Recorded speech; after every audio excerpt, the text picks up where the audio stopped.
আসসালামু আলাইকুম এভরিওয়ান, সবাই কেমন আছেন?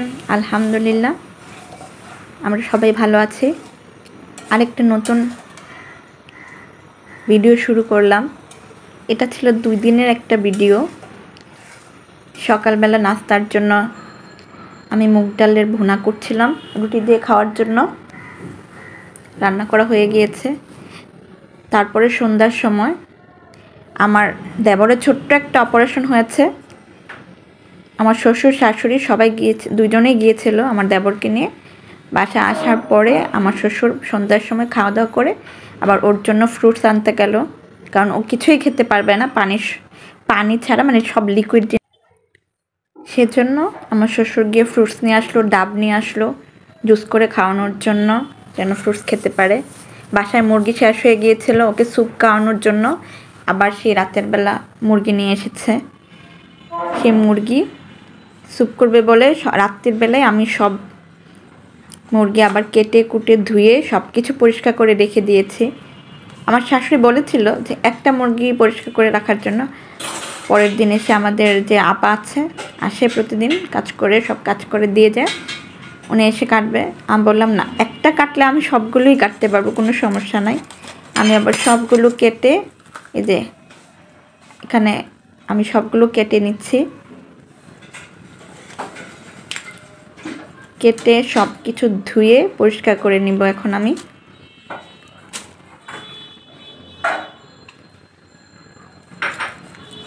এখানে সব মুরগি কাটা হচ্ছে। আমার শাশুড়ি সব কাজ দাঁড়িয়েই করে, তাকের উপরে বটি নিয়ে তারপরে কাজ করে। আমি মাঝে মাঝে নিচেও বসে করি, আবার মাঝে মাঝে তাকের উপরেও করি। তাকের উপরে করলে আবার মুছতে সুবিধা, বসতে হয় না বারবার, কাজ সহজ হয়ে যায়, মোছাটা তাড়াতাড়ি হয়ে যায়। সেজন্য উপরেই কেটে নিচ্ছি আমি দাঁড়িয়ে দাঁড়িয়ে সব কিছু। 4টা মুরগি নিয়ে এসেছিল আমার শ্বশুর, ওগুলো সবগুলো কেটে নিচ্ছি আমি। গলা ঘিলা এগুলো আবার রেখে দিয়েছি আলাদা পলিথিনে, আমাদের আপা পরিষ্কার করে দিবে। আমি মুরগিগুলো শুধু কেটে টুটে সব কিছু 4 ভাগ করে ধুয়ে একদম পরিষ্কার করে রেখে দিয়েছি।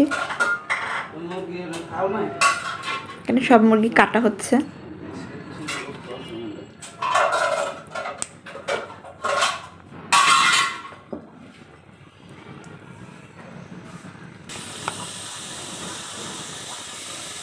মুরগি আমার কাটা শেষ হয়ে গিয়েছে, এবার ধোয়ার পালা। সিঙ্কের ভিতরে ঢাকনা দিয়ে পানি জমিয়ে ওখানে ধুলে সুবিধা হয়, সেজন্য আমি ওখানে নিয়ে নিয়েছি সবগুলো। সিঙ্ক ধুয়ে পরিষ্কার করে নিয়েছিলাম আগে, ওখানে এখন মুরগি ফেলে সব ধুয়ে পরিষ্কার করে নিব।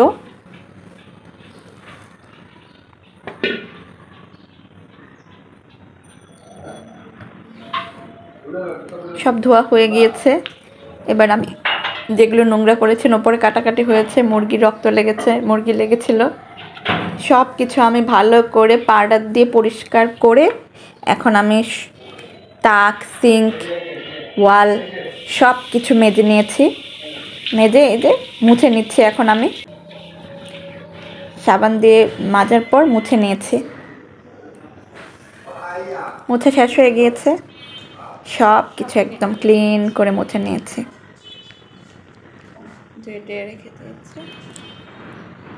মুরগি ধোয়া হয়ে গিয়েছে, চালনিতে রেখে দিয়েছি পানি ঝরানোর জন্য। এটা পরের দিনে সকালে নাস্তার পরে আমি একটু দুধ চা করেছিলাম, ঘন করে উপরে সর। তারপরে সকালেই আবার আমার শ্বশুর বাজারে গিয়েছে। আমাদের বাজার প্রতিদিনই করা হয়, 2-3 দিন পরে পরে আমার শ্বশুর আবার মাছ নিয়ে আসে। বেশি দিন মাছ ফ্রিজে রেখে খাওয়া হয় না, এখানে ভালোও লাগে না, সেজন্য 2-3 দিন পর পরে আমার শ্বশুর গিয়ে মাছ নিয়ে আসে। এখানে 3 পদের মাছ নিয়ে এসেছিল। আমার শ্বশুর আবার ওনার গ্রামের বাড়িতে যাবে, ওনার ভাইয়ের বউ মারা গিয়েছে, মানে আমার চাচি শাশুড়ি অনেক অসুস্থ ছিল, স্ট্রোক করেছিল, বিছানায় 1-2 মাসের মতো পড়া ছিল, মারা গিয়েছে কয়েকদিন আগে। তো ওনার দাওয়াতে যাবে, মাছটা সব রেখে দিয়েছি, আমাদের আপা এসে ধুয়ে দিবে। তারপরে আবার এখানে আমাদের ওভেনটা মেসি হয়েছিল, বেশ কিছুদিন ধরেই এরকম মেসি হয়েছিল। পরিষ্কার করব বলে প্রতিদিন আর করা হচ্ছিল না। ভাবলাম এখন সময় আছে হাতে, পরিষ্কারটা করেই নেই। এখানে আমি একটু ভীম আর একটু পানি দিয়ে কিছুক্ষণ ওভেনটা ছেড়ে নিয়েছি, তাহলে একটু নরম হয়ে যায় ময়লাগুলো। তারপর আমি সব কিছু ক্লিন করে নিয়েছি। একদম ক্লিন করা হয়ে গিয়েছে আমার, একদম পরিষ্কার চকচকে হয়ে গিয়েছে।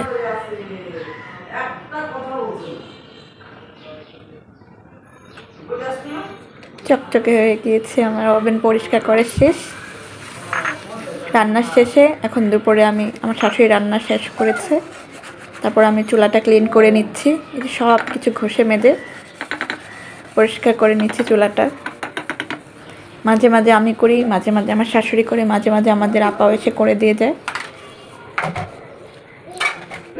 উনি অনেকগুলো কাজ করে আমাদের বাসায়। কাজের ব্যস্ততা থাকলে আমাদের বা মাঝে মাঝে এমনিতেও উনি চুলাটাও পরিষ্কার করে দেয়। তো আজকে আমি পরিষ্কার করছি, সময় আছে বলে হাতে। আমার ছেলেও ঘুমাচ্ছিল বা খেলা করছিল কিছু একটা, আমি আবার ফাঁকি দিয়ে চুলাটা মুছে ফেলছি। একদম আমার চুলা পরিষ্কার করা হয়ে গিয়েছে, সব কিছু মাজা শেষ। এবার শুকনো ভিজা কাপড় দিয়ে মুছে নিচ্ছি আমি। আমার চুলা মোছার ডান, একদম ক্লিন পরিষ্কার।